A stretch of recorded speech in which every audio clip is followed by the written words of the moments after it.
So kapapasok pa lang natin ng Cannon Road at S4 Season Pangasinan.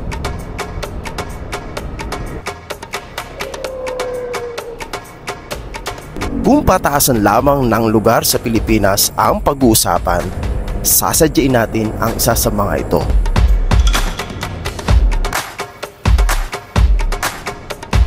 At gamit lamang isang motorsiklo, pupuntahan ko ngayong araw ang isa sa pinakamataas na bundok sa Pilipinas.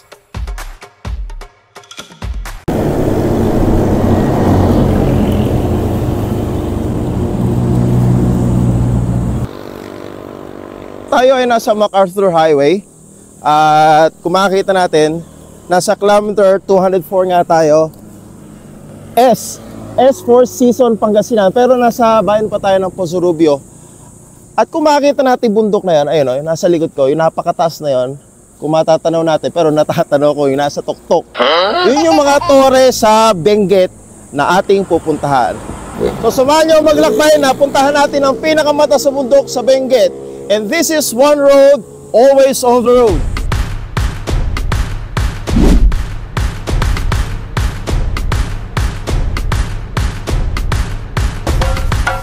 Tunay nga na ang Benguet ay lugar sa Pilipinas na kung saan naririto ang pinakamataas na bahagi ng ating bansa, tulad ng the summer capital of the Philippines, ang lungsod ng Baguio.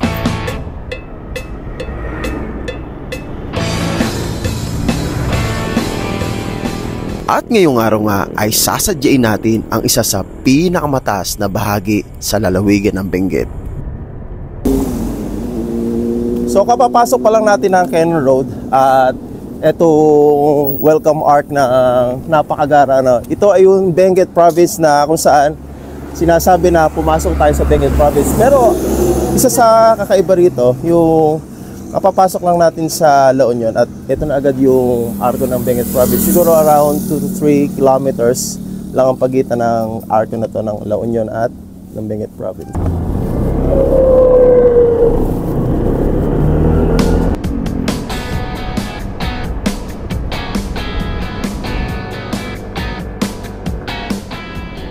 Ang lalawigan ng Benguet ay kabilang sa tinatawag na Cordillera Administrative Region. Ito ay isang rehiyon sa Hilagang Luzon, na kung saan malaking bahagi o halos lahat ng lugar dito ay bulubundukin. Hindi ko maitatanggi na ang mga lugar dito ay nagtataglay ng makapigil hiningang mga tanawin tulad ng isang yan na nasa Cannon Road na ating dinadaanan ngayon. Bukod sa mga pambihirang tanawin na ito, ang hindi ko pa maitatanggi ay ang lamig ng temperatura na na-enjoy ng bawat rider na tulad ko.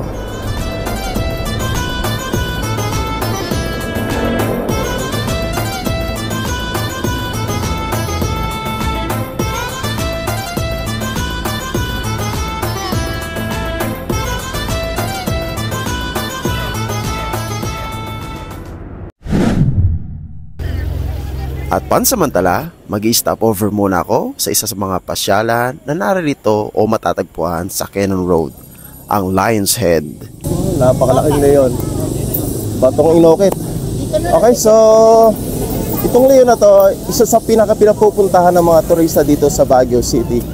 At alam nyo, makikita rin pala rito sa Lion's Head yung ating pupuntahan. Ayun. Yung mga tore na yon ay ating pupuntahan. Siguro mga 1 hour pa ang biyahe natin. Base sa aking panaliksik, narito sa Benguet ang pinakamataas na bundok sa Luzon, ang Mount Pulag na may taas na 9,600 feet, ngunit ikatlong pwesto naman sa pinakamataas sa buong Pilipinas.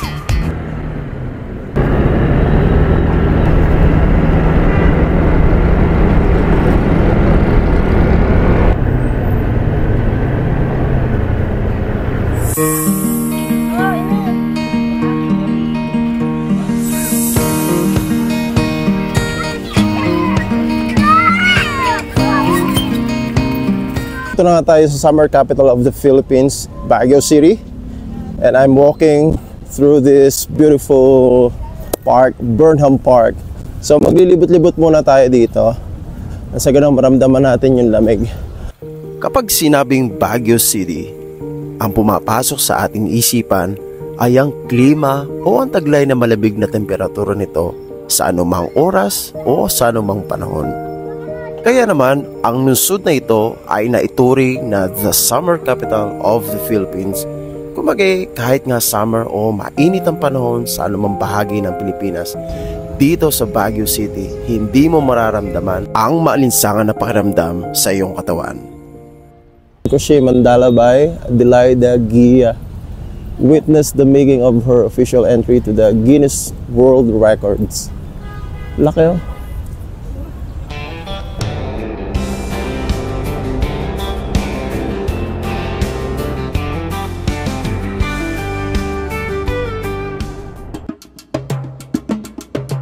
Ngayon ay patungo na tayo sa isa sa pinakamataas na lugar dito nga sa lalawigan ng Benguet.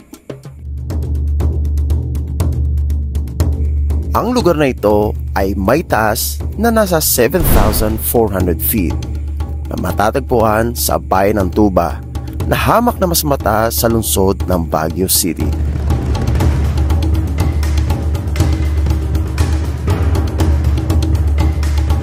At ang lugar na yan ang siyang may pinakamataas na bahagi na kung saan kinaroroonan ng mga tore na iyan.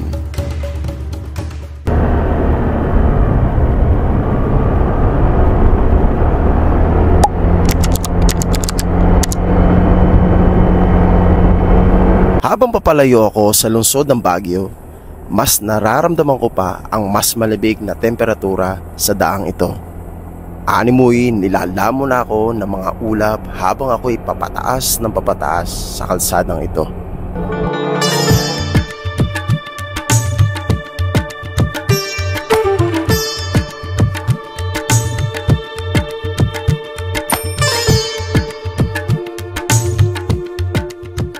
At bilang isang dayo o turista sa isang lugar na hindi ko pa napupuntahan, may mga pagkakataon talaga na meron tayong hindi inaasahan tulad ng isang to na hindi ko lubos maisip na mangyayari sa ating biyahe.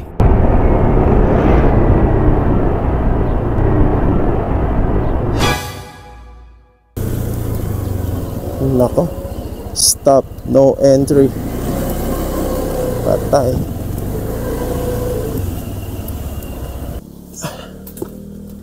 Ay, magandang hapon po. Bawal na po pumasok dito sa sa lugar na to. No, talaga kasi meron ng environmental na ng authority. Kailan po nagsara to, sir? May 6, 2015. 2015 pa pala. Ito ang nangyari sa biyahe natin. So we are supposedly to go up furthermore. Kaya nga lang, sabi ng authority na bawal na pala rito sa... Dati-rati ay pinapayagan pa ang mga bisita o turista dito sa Mount Santo Tomas na isang forest reserve. Ipinaliwanag sa akin kung bakit tuluyan ng isinara ang lugar na ito sa mga turista noong 2015 dahil na rin sa ilang mga kadahilanan tulad ng environmental issue. Ang pinapayagan lang dito ay mga residenteng malapit na community rito. Sir, ano po katungkulan niyo po rito? Police officer po ba kayo, sir? Forest ranger.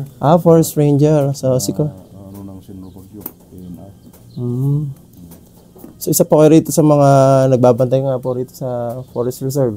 Oo, kasi yun ang order ng korte nga. Nag-order ng office na ito ang trabaho namin. Magbabantay ng mga bisita para... At explain sa kanila na talagang bawal ang pagpasok sa taas. Maliban kung mayroon kayong granted clearance. Kasi may clearance ang kailangan eh. Po. So, ganun nga po nangyari na talagang walang pag-asa kaming mapasok. Kung papayan kayo ng Regional Executive Director, pero ganito. Ganyan po. Firmado ng Director. Pero kung may hingi ng special permit, wala, yung mga nag-shooting, pinapayagan naman po. Tulad ng mga movie production. Wala rin. Wala rin, no? Sir, kailangan sir, ang ganito, ang clearance. Pero kung maalala ko, parang may teleserye yatang sinod niya nung araw, no? Yung before 2015 yata yan eh. 2015. Bago na-declare yung NIA-issue yung Permanent Environmental Protection Order in-issue ng Court of Appeals. Parang nabansagan nga yata yung lugar na ano yan, yung La Presa ba? Yung po ba yun? Oo, that is sitio po ngayon. Sitio po ngayon. Nagkaroon ng showbiz, naging La Presa. Babae katang isip na lugar lang ho yan, no? Hindi totoong pangalan ng isang lugar. Oo, talagang ginamit ng mga artista. Sir, ano po pangalan ninyo? Dito, Tiksok na Guyos. Okay, walang mediko. ID niya. Wala. Ito po sa likod niya. So ito po si Sir Dixon Aguyos, isang forest ranger dito sa Santo Tomas, Tuba, Benguet. So magpapaalam na tayo. So see you next time, and don't forget to subscribe to this channel. This is One Road, always on the road. Sir, salamat po. Thank you, sir. Thank you, ma'am. Thank you. Pangunawa, respeto, at pangalaga sa kalikasan ang dapat nating isaalang-alang kung tayo man ay bibisita o pupunta sa isang lugar. Sa ganitong paraan, ang inang kaligasang ating tinatnan ay masisilayan pa ng susunod na henerasyon.